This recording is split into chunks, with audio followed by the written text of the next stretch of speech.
Selamat siang, Pak. Selamat siang, Kang. Sebelumnya saya kan masih kurang familiar gitu ya sama KPP itu. Sebenarnya KPP itu komunitas atau organisasi tentang apa ya? Oke. Terima kasih, Kang, sudah menerima kami dari KPP ya, Kreasi Prasasti Perdamaian. KPP itu suatu organisasi ya, yang sifatnya itu social entrepreneur. Jadi kami mengembangkan dan memproduksi dan menyebarluaskan apa yang disebut sebagai narasi positif ya, melalui berbagai macam media, misalnya film, ya, podcast, buku gitu ya.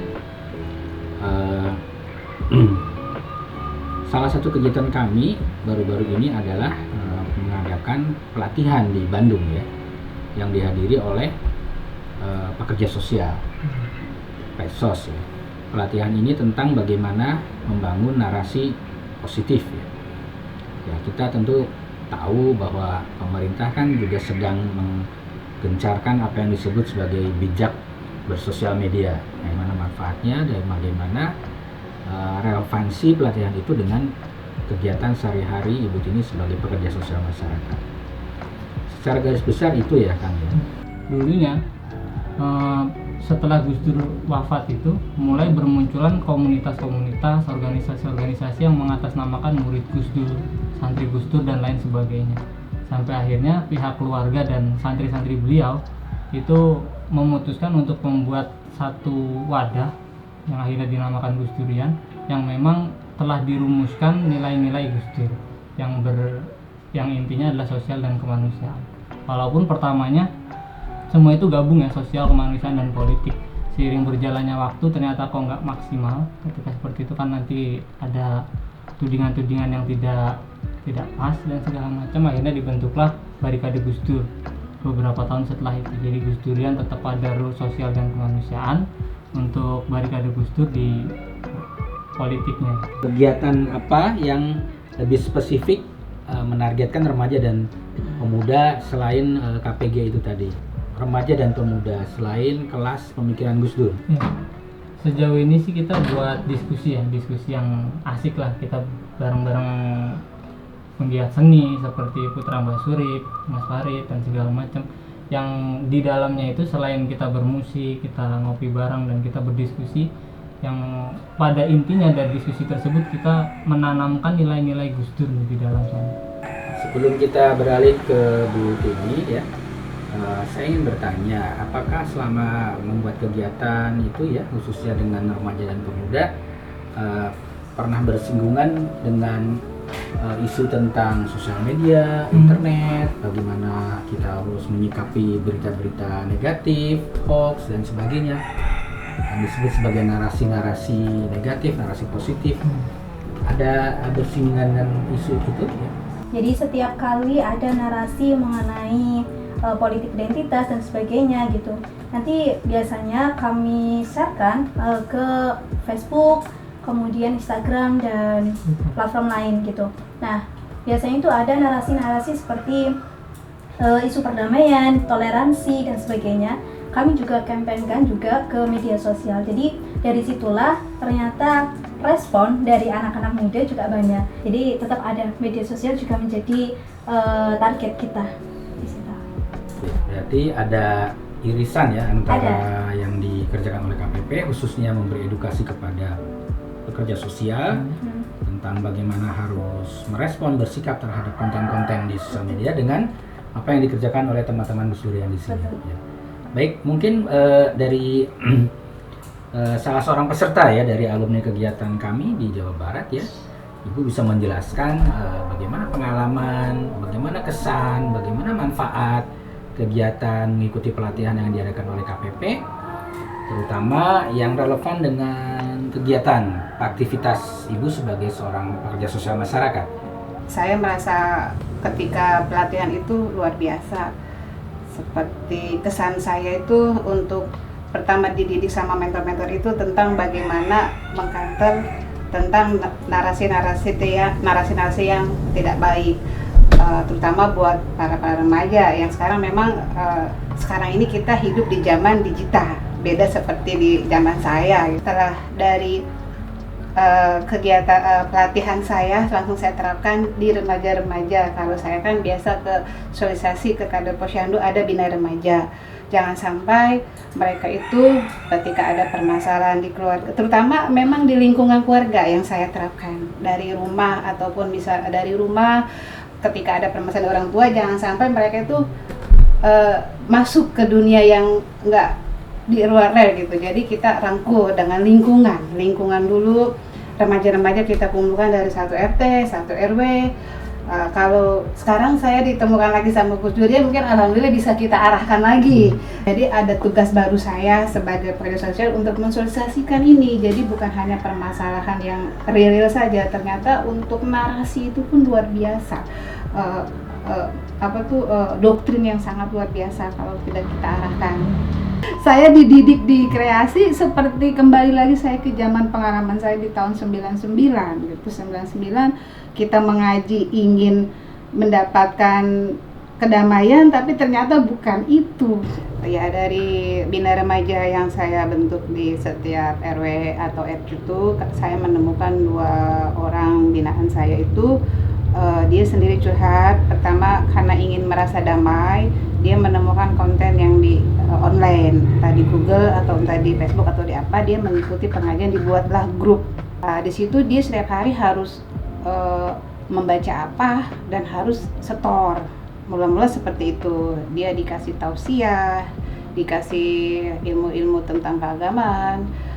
Tapi ujung-ujungnya setelah itu dia itu donasi untuk surga. Saya khawatir masih banyak 2 orang lagi yang belum saya temukan karena itu masih berapa RT RW.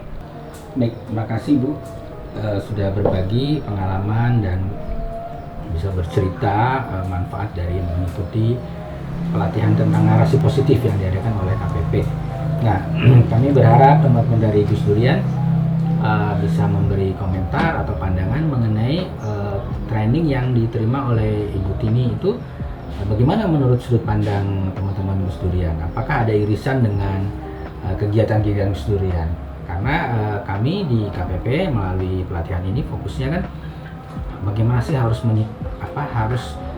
bersikap terhadap kemajuan zaman, khususnya penggunaan internet, media online, berita-berita yang bisa baik tentu saja, tapi juga bisa mengandung informasi yang menyesatkan. Sehingga generasi muda lah yang menjadi korban dari informasi yang menyesatkan itu, apalagi jika informasi, konten, narasi itu ditunggangi oleh kepentingan-kepentingan tertentu. Monggo kan, Mbak Mas. Nah, kita juga di Gus Durian itu mewadahi teman-teman yang memang kita di Gus Durian itu lintas agama, lintas keyakinan, bahkan lintas gender.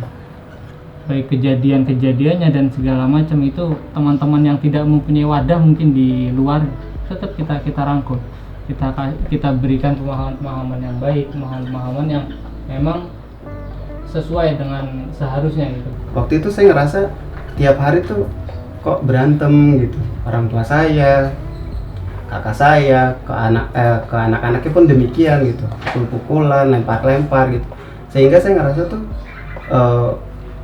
bahwa kekerasan itu adalah hal yang wajar gitu. Saya jadi merasa hal-hal seperti itu harus saya sembuhkan gitu. Ini nggak bisa begini terus kan. Sehingga saya menemukan wadah namanya Gus Durian, mencakup bahwa saya tuh harus menerima diri saya yang dulu dan yang sekarang gitu. Saya tetap berusaha, saya diarahkan jadi seseorang yang benar-benar pribadi yang benar-benar dilatih mentalnya untuk menerima segala sesuatunya, baik kekerasan, tapi bukan berarti itu benar gitu. Untuk diarahkan pemikirannya ke arah yang benar-benar jadi seorang manusia yang utuh gitu. Kita memetakan dulu, ternyata Bekasi itu berbeda dengan kota-kota yang lain. Bekasi itu heterogen ya. Jadi masyarakatnya itu ada dari berbagai luar Bekasi, luar daerah, adat yang berbeda dan sebagainya. Kita memahami dulu informasi-informasi seperti kenakalan anak remaja gitu kan. mereka bisa campaign, oh ini adalah acara Gus Durian loh, tapi bukan hanya mengenalkan Gus Durian, tapi juga mengenalkan kenapa sih kita harus toleransi dan sebagainya gitu.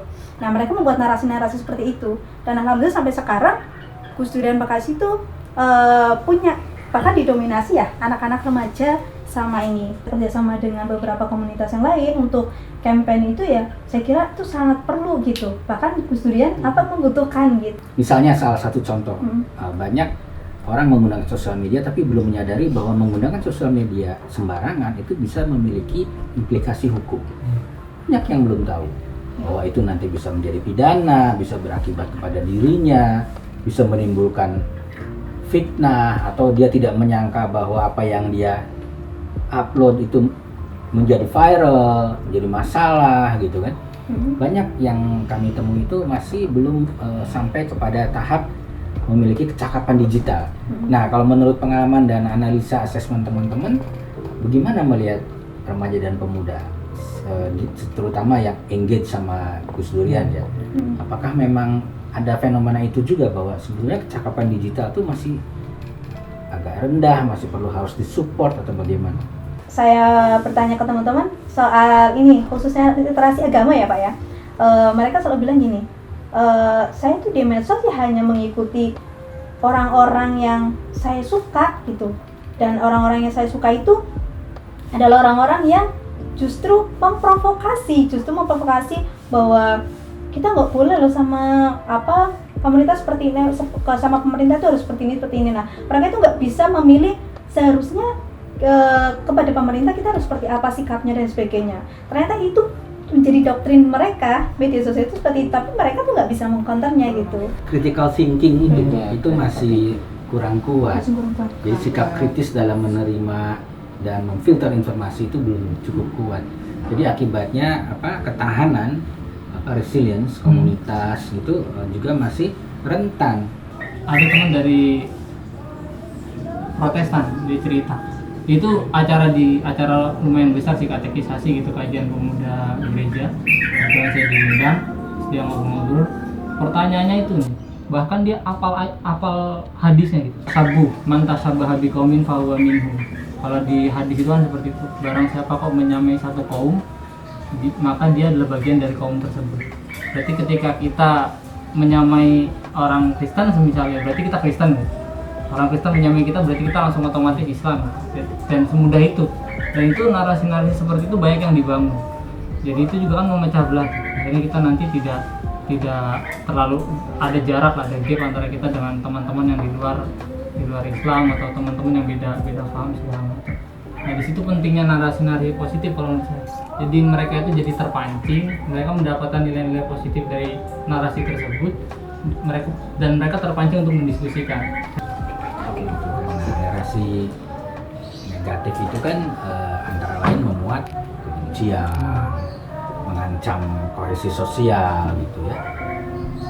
Sebaliknya kalau yang positif itu kan membuat perubahan yang ke arah yang lebih baik. Terus pesan-pesan perdamaian gitu. Itu yang kita membuat analisa ini negatif, ini positif. Baiklah, saya ingin mengucapkan atas nama KPP mengucapkan terima kasih pada tuan rumah, teman-teman Gus Durian sudah menyediakan waktu untuk menerima kami, juga kepada bintang tamu kita, peserta pelatihan yang diadakan oleh KPP, bersilaturahim dengan Gus Durian dan juga bisa berbagi pengalaman kesannya kepada kita semua. Baik, selanjutnya mohon kepada teman-teman Gus Durian bisa memberi closing statement sebelum kita tutup acara ini. Dengan seperti ini kita dapat masukan-masukan baru, kita dapat pengetahuan-pengetahuan baru, terutama dapat saudara-saudara baru yang nanti kita bisa berjalan bersama menuju hal yang lebih baik. Banyak sekali yang harus diperbaiki, khususnya untuk literasi media kita. Jadi sebuah stimulasi buat kita tuh jadi lebih sadar menemukan sebuah hal-hal baru yang benar-benar tadinya saya pikir nggak ada gitu. Buktinya? Iya. Kalau saya sendiri seperti tadi kita bilang bahwa ini adalah PR kita bersama yang mungkin nanti akan saya sampaikan kepada Bupati Bekasi melalui Bapeda, untuk meningkatkan kembali literasi dengan di pendidikan, mungkin nanti lebih dikenalkan lagi di pelajaran. Dulu kan ada PMP, sekarang PKN, mungkin nanti di situ bisa mengisi tentang toleransi beragamanya lebih ditingkatkan lagi. Kemudian literasinya ada lah pelajaran di situ yang bisa mengcounter narasi positif dan negatif, itu kan bekal untuk tunas bangsa, seperti itu.